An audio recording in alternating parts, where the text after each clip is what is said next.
Welcome back to talkSPORT. Alex McCarthy here, and it is fight week. Yes, it is. Shakur Stevenson is in the house today. Big date with Oscar Valdez at the weekend. Super featherweight, I should say. Action unifying the titles. Shakur, how are you feeling, man? Big day. I feel great. I'm just ready to fight, man. I'm ready to put on a performance, and I'm ready to show out.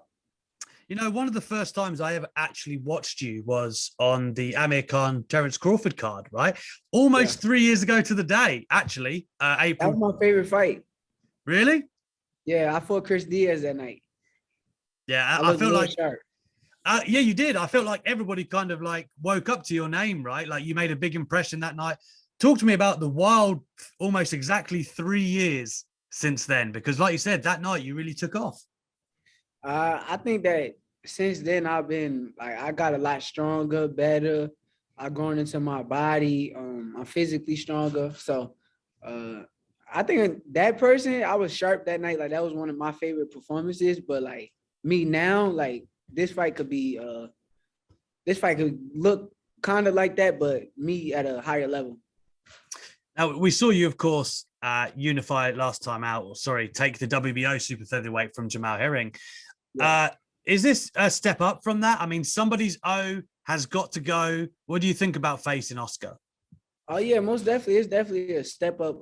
Oscar Valdez is undefeated. He's a hungry fighter. He's like you say, he's willing to die in there. And we're gonna see if everything that he's saying is true. He said he's willing to die, he's willing to do whatever it takes to win, and I gotta break that out of him. So I'm ready. Listen, you said that was one of your favorite performances at MSG years ago. How did you rate your performance last time out? Got the belt? Got the stoppage? That's the people's favorite performance, my last fight. Everybody loved that performance, but that's not my favorite. I know I could do better than what I shown my last fight. So we're going to see come Saturday. I think I'm sharp. I'm in shape. I'm ready to go, man. I think I'm at my best right now. So let's see what Oscar Valdez brings to the table. Couple of things on Valdez. What did you think of his stunning KO against Burchell a couple of fights ago? I don't know if we could give him full credit for it just because right after that he got caught cheating. So nobody expected him to win, but then he knocked him out. And then right after that he got caught cheating. So I don't know if I could give him full credit. We'll see with this fight. I know he's been tested a lot. I don't know if he had too much opportunities to try to cheat. So we'll see. What do you make of that, man? I'm glad you brought it up, like the drug stuff. Like, is there a little trepidation in your mind of facing like a quote unquote cheater? Like, is that a worry? Is that something when you're agreeing to the fight? You know what I mean? Nah, you can't. You could do your best as far as like business wise to make sure you get tested and Vada is fully into the program and make sure that they fully committed on making sure that we get tested and make sure that nobody's cheating. But you can't stop destiny. Like I feel like my destiny is to become one of the greatest fighters in the world, and I can't worry about what I can't control. I don't got no control over what's going on when it comes down to that. I gotta focus strictly on the fight. So that's my focus. My focus is on the fight. I know my destiny. I gotta do whatever it takes to complete my destiny. I just peeped your Bruce Lee shirt, by the way. I like that shirt very much. Look at that. I also wanted to say, man, when you're talking about drug tests and stuff like that, and you business-wise, is there anything that you did implement to make sure there was more testing, or is that kind of above your head? Oh yeah, I definitely we implemented it. We implemented it so that he got tested as much as possible, and Vada was very hands-on with him, far as I know. Just because of the fact that they was hands-on with me, I never seen Vada come to my camp so much. Like this, the most Vada came to any camp that I had. They was there every other week. So I'm hoping it was the same. I kept asking them like, "Yo, y'all going to Valdez too, right?" He's like, "Yeah, we making sure we're going to Valdez." So I'm just hoping that they did the same thing. Yeah, surely. I just want to say as well, we talked about Crawford earlier. I know you're good friends with Terence, and he recently had a bit of a spat with top rank Bob Arum. What do you make of that whole ordeal, and has that affected your position in any kind of way? I don't know nothing about it. I'm staying out of that. I love Bud. I support Bud with whatever he do, but That's not my situation. You're a smart man. You're a very smart man. Have you got a prediction though for the super fight we think we might finally get of Crawford and Spence, or when that ever does happen? I'm assuming you're going to back your man, but give me a bit of a prediction. Hey man, I got a lot of love for both fighters. Errol Spence is like a big brother to me. He kind of did a lot for me before I was like known. Like he used to show me a lot of love. So at the end of the day, I got love for both fighters.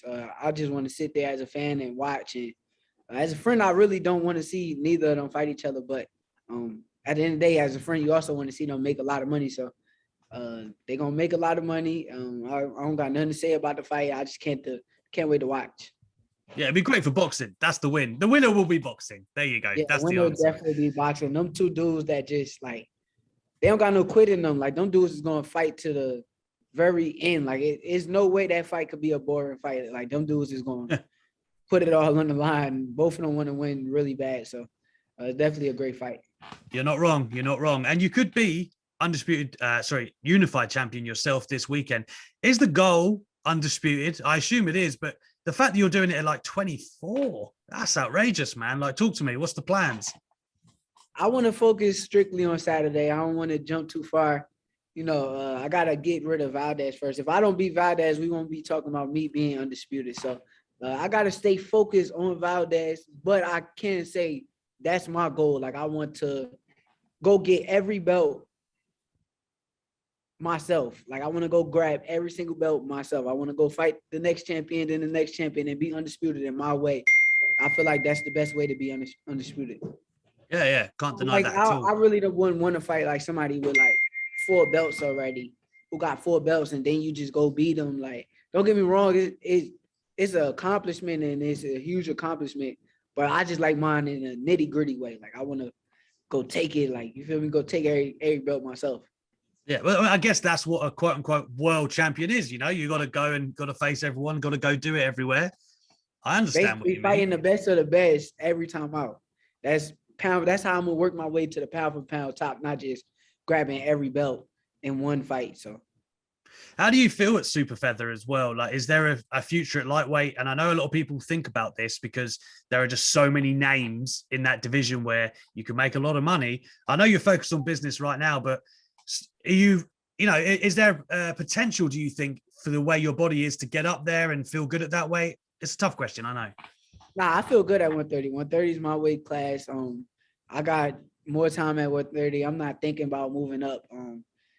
If it get too bad, then like if the weight get too bad, then I'll go up. But right now, we comfortable. Is there anybody you'd like at that lightweight? I can't look at nobody yet. We gotta get rid of Valdez. After Saturday, if you ask me the same question, I'll give you a different answer. But I feel like Valdez is right here in front of me. It's fight week. We got to stay focused on what's in front of us. We can't look ahead of Valdez. We know Valdez is going to come and bring his all in the fight. I'm not, a lot of people are sleeping on Valdez. I won't sleep on him. I'm going to make sure I get the job done in my way. So I like your focus. A lot of people are saying, though, if you do get the victory at the weekend, in that pound for pound top 10 discussion, perhaps, I'm just curious, man, like in terms of the pound for pound today, like, who do you see as the current like kings? Like if there was like a top 5, because Crawford, of course, being around there, and people like Canelo, is that how you see it? Canelo, but Tyson Fury performed so good. I know he ain't. It's pound for pound, but he's at one weight class. But pound for pound is just talking about like the best fighters in the sport of boxing. So I would put Tyson Fury there. You got Errol Spence. I feel like I'm forgetting somebody. Like I may be forgetting somebody. I think as I keep going, I'm going to jump there real soon. Yeah, exactly. You know what? It's funny you said Fury. I was there at Wembley at the weekend. I saw him and White. 94,000 people. Have you got a particular dream of somewhere you'd love to fight, like a big stadium or just a venue? Yeah, I want to sell out. How them like. I would love to go to England. Like I would love to go fight somebody in England, from England, and just sell out like a big arena, just because of the fact that I feel like England fans appreciate boxing, so they always support. Like they support so heavy. So even if I'm going to fight their fighter, they will probably blow the stadium up just because it's their fighter and it's me. And I would love to do that one day. Yeah, man, we'd love to have you. We really would. Just a couple more from me. You're fighting on the same night, of course, as Katie Taylor and Serrano, but I see Matchroom have said that they're going to put their show on a bit earlier than yours, right? Like, it's not to clash. That's kind of a nice sign of respect, is it not? Like, you know, that in a weird way. Yeah, I actually tweeted about it. I actually tweeted about it saying that I want to make sure that they stagger the times between our fight and their fight. The Zone kind of tweeted me back and hit me back on Instagram and saying like, yeah, we're gonna make sure we stagger the times. That way we don't interfere with y'all fight, and that way nobody got to sit there and try to watch two televisions and all that. Like, get the ladies the respect that they deserve. They deserve that respect. They fighting for $1 million, and it's the biggest female fight in boxing. So you got to respect them, and I wish them nothing but the best. But I probably will be watching some of it. But I'll be so focused on my fight that I'll probably be watching a fight that resemble a fight of what I'm about to do. Yeah, man. Again, the fans will be the winners on Saturday night. Another thing for yourself, like a lot of people have compared the styles. I know you've heard this a million times of yourself and Mayweather down the years. But of course, I think you've said before that at your age, right, you're doing compared to what Mayweather was doing at his age is different, man. Like, how do you react to those comparisons now? Like that your career's coming along and you don't no longer don't have to hear like Mayweather. It is Shakur Stevenson. Yeah, it's a blessing to be compared to one of the greatest fighters to ever do it. Like, I appreciate the comparison, but I'm still me. I still gotta go in there and prove myself. I still got a lot ahead of me, so I can't just look at it in the direction as, oh, they talking about, yeah, you and Floyd and y'all like the same, and I have to look at it in the direction that I haven't done nothing nowhere near as anything that Floyd Mayweather done already. So I gotta stay focused. I can't lose my focus.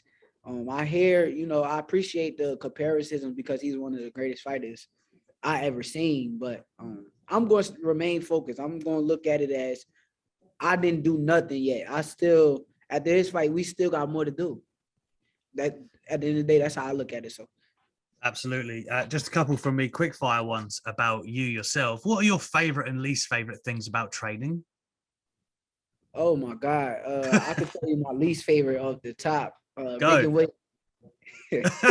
Making weight is definitely like the top thing that I hate. I don't like running either. Like I've run a lot.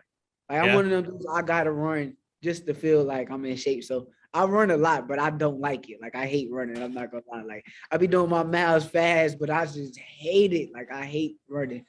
I love sparring. Sparring is my favorite part of training camp because you get to go in there and box. Like I love to box. So at the end of the day, sparring is my favorite.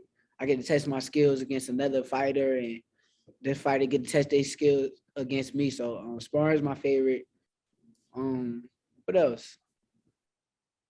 I don't like pad work like that. Pad work is cool, but it's it got to be a certain kind of pad work, I guess. I like hitting a heavy bag. It's certain stuff I like and certain stuff I don't like, but at the end of the day, what Muhammad Ali said was, suffer right now and then live the rest of your life as a champion. And I agree with that statement. So when I'm running, I always think that, like, Ali said, suffer right now and live the rest of your life. So if Ali could have that mindset, I got to change my mindset to suffer right now. Okay, I'm gonna work my hardest and get to where I got to go just to be champion in life. Can't argue with that. In your downtime, what do you like to do? Is it gaming or something like that? Like just keep you away from temptations. What do you do? Yeah, I play spades, and this camp mainly I've been playing spades. I usually play spades every camp, but I play spades and I watch Dragon Ball Z. Like this camp, I've been watching a lot of Dragon Ball Z. Very, very good shout. And finally, did you have a job before you became a professional boxer at all? Like as you were growing up, part-time job or something? You've just always been a boxer? Yeah, I never worked like a day of my life. I got to be real. I was always like preparing to be a boxer. Like my life has been put into boxing. I've been boxing since I was 5 years old. So my whole life has been boxing. I never really had like a plan B. It was always plan A. Might sound dumb, but I put everything into my boxing career. Doesn't sound dumb to me. You've got unification fight I know, but this like weekend. it's the casuals, like the regular people, they were like, man, you know, you should have a plan B. Like you should have something else. But like boxing was always my plan. Like that was my number one go-to since I was 5. Like I loved boxing. So that's how I became who I became, and I gotta keep going. Nah, man, you didn't need no paper round. Don't you worry about that. Shakur Stevenson, thank you very much for joining us here on talkSPORT today. Excited to see yourself and Oscar Valdez this weekend.